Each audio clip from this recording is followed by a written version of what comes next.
A delegation of LGBTQ leaders from the United States, including Equality Florida CEO Nadine Smith and Freedom to Work founder Tico Almeida, the last week visited Cuba to join fellow activists for Pride events on the island. U.S. activists met May 12 to 14 with LGBTQ people, who have petitioned the Cuban government to recognize equal marriage rights for Cuban same-sex couples and create legal protections for transgender Cubans, according to a statement by Almeida, a Cuban-American civil rights attorney with the law firm Cuban-American LLP. Business leaders at our top companies like American Airlines, Google, and Facebook have helped build bridges between Americans and the Cuban people, and it's also important for the LGBT movement in the United States to create stronger connections with the brave gay and lesbian Cubans who are petitioning their government for the freedom to marry the person they love, Almeida said. While we wait for the United States Congress to repeal the absurd travel ban that still restricts Americans' freedom to travel to Cuba, we can participate in legal, people-to-people travel opportunities that allow us to meet with leaders of Cuban civil society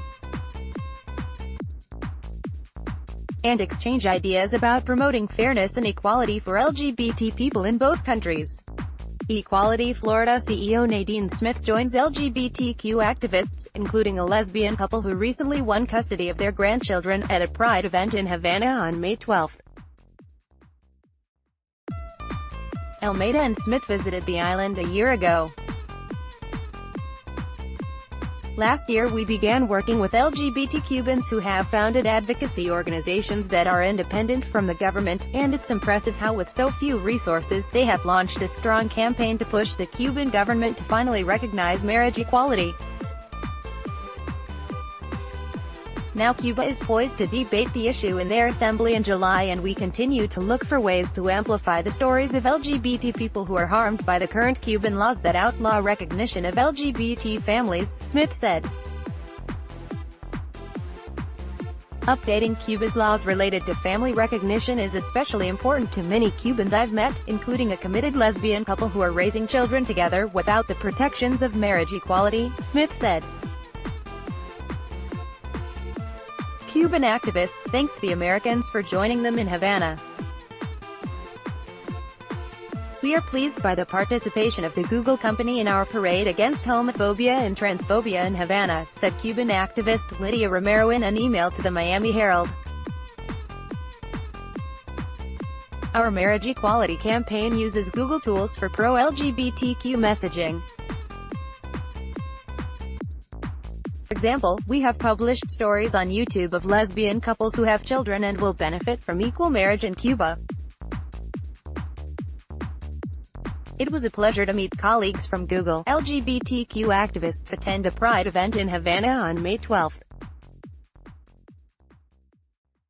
Almeida described Google as a strong ally to LGBT advocates across the globe.